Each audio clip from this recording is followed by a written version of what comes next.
What's going on, guys? This is Chris on the Boys Podcast, and today I want to talk about my N64 Mount Rushmore. And everyone's going to have different games on their Mount Rushmore, which is fantastic. That's what these game developers want. You know, someone may love Quest 64, someone may love Superman 64 that might make their list. So, this isn't the top best N64s of all time. This is my personal Mount Rushmore of Nintendo 64 games that I enjoyed growing up and I played the most. So let's jump to number 4. Coming in at number 4, if you have viewed the channel, you know that myself and my co-host Dan love professional wrestling, and wrestling was everything to me growing up. I remember watching it as a young child, a young boy with my uncle, and then my dad, sitting through all the pay-per-views and stuff, watching it, and I absolutely adored professional wrestling, and I still do love professional wrestling. But I was always back then a WWF guy, and there were some great WCW video games, don't get me wrong, I played them. But for some reason, when I was growing up, I didn't like the sound of that WCW ring. They're standing everywhere. Oh my! He's got it! Oh my God! 1, 2, and 3. And I don't know why, I just preferred WWF at the time. So I used to love playing those wrestling games. And I'm talking about a game that a lot of people talk about it being legendary. And WrestleMania 2000 is fucking fantastic. And it's almost up here for me, better than the game I'm going to say on my Mount Rushmore. But for me, I played it the most. It was the game that we owned. And I'm talking about WWF No Mercy. This game is fucking phenomenal. From the character creations to the backstage areas you can access to the matches. Back then the graphics were great. Great. The entrances are fantastic. The create a character mode was also great. And I remember, we were a little late getting our Xbox, and we were gaming the N64 for quite a while.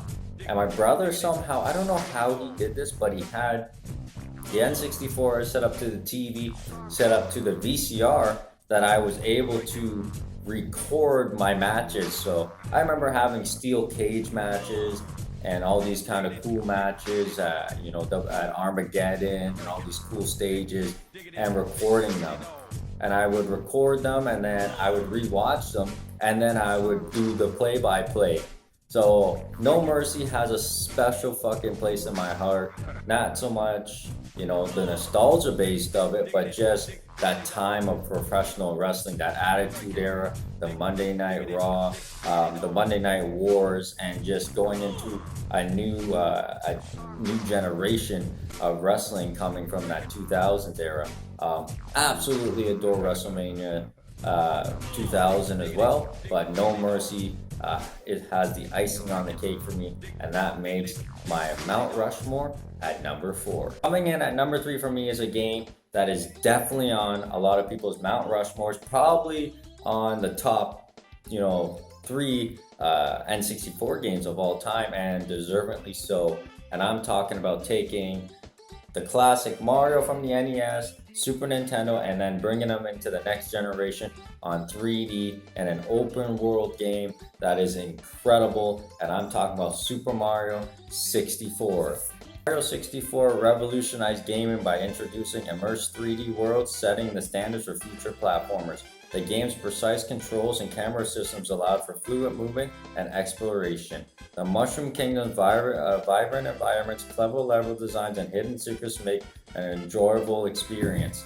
And Mario was fucking incredible. And I was pretty young in my video game days when this came out, and this was just an enjoyable game for me to play. Whether I was, throwing a penguin off the side of a mountain, or just exploring and, going swimming and exploring the castle. I just remember putting in quite a bit of hours just enjoying, looking for cool things, playing the game, and then, finally getting to Bowser and fighting Bowser. What an incredible game this is. They did such a great job.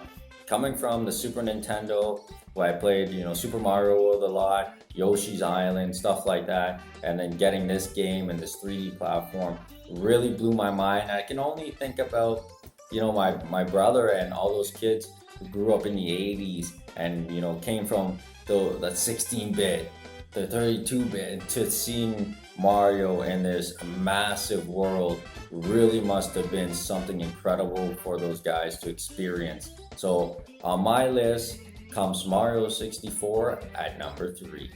Okay guys, number 2 for me is a game that I played a shit ton of, plugging in 4 controllers, having sleepovers, or going to buddy's house, or having people come in for the summer. And people say this game is overrated, and fuck you, it's not. It is the game that changed shooters going forward. And I will say Perfect Dark is a better game, but the problem with Perfect Dark to me is Perfect Dark came out at the end of the N64's lifespan. I think people, didn't really dive into Perfect Dark too much because of that. I think, if it had a lot more years, it would have been on this list for me. But just because I played this game more and it was first, but Perfect Dark does everything this game does, but better. But I'm talking about number 2 for me is 007 GoldenEye. What an incredible fucking game this is. And I recently just played this game. I bought it on the Xbox One, and it was incredible back then, and it's still incredible now. The controls are great. I love the fucking animation of the characters. I love fucking doing headshots. I love back in the day putting big head mode. I love playing, 4 players.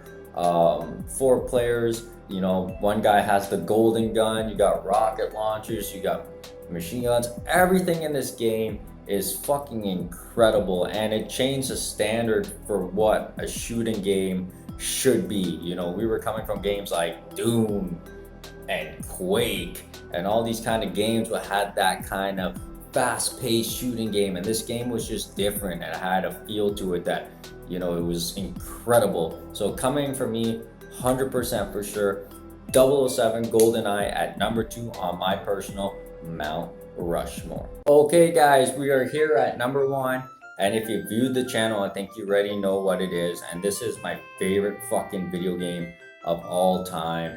And I'm not gonna hide it. I'm not gonna try to do an introduction. I'm just gonna fucking come out and say it. And I'm talking about The Legend of Zelda Ocarina of Time.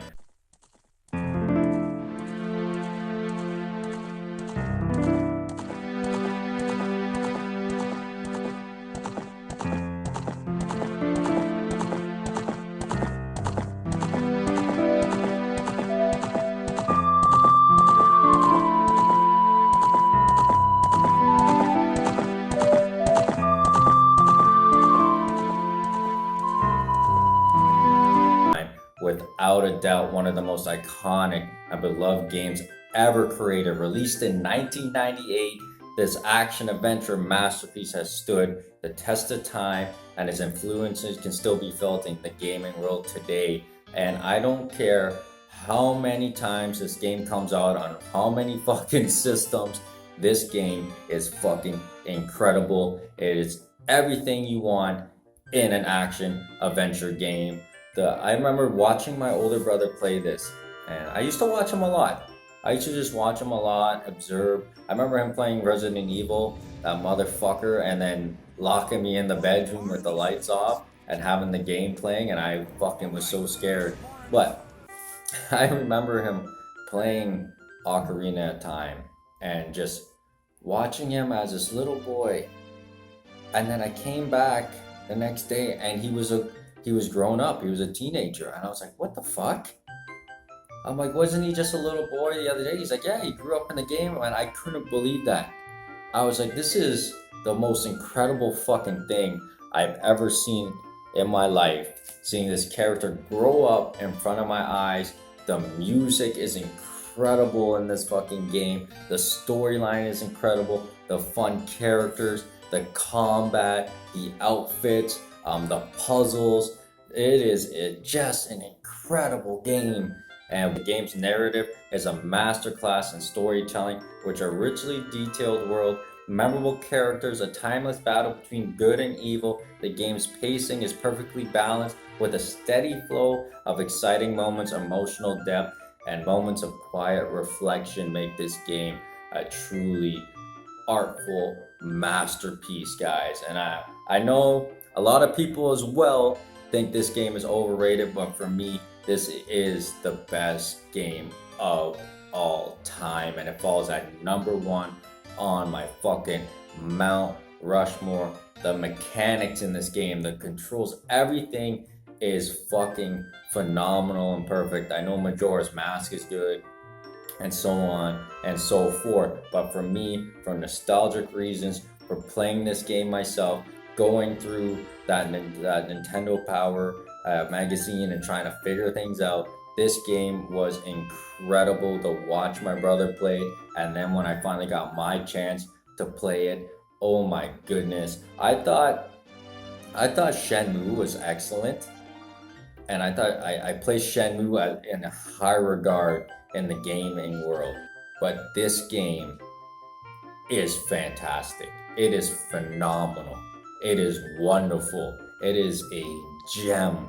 It is beautiful, and I don't know how else I can explain Ocarina of Time, but it falls at number one on my N64 Mount Rushmore. So guys, what's left? I want to know your Mount Rushmore of N64 game. It could be totally different from mine, which is fine. It could have games like Wave Race on it.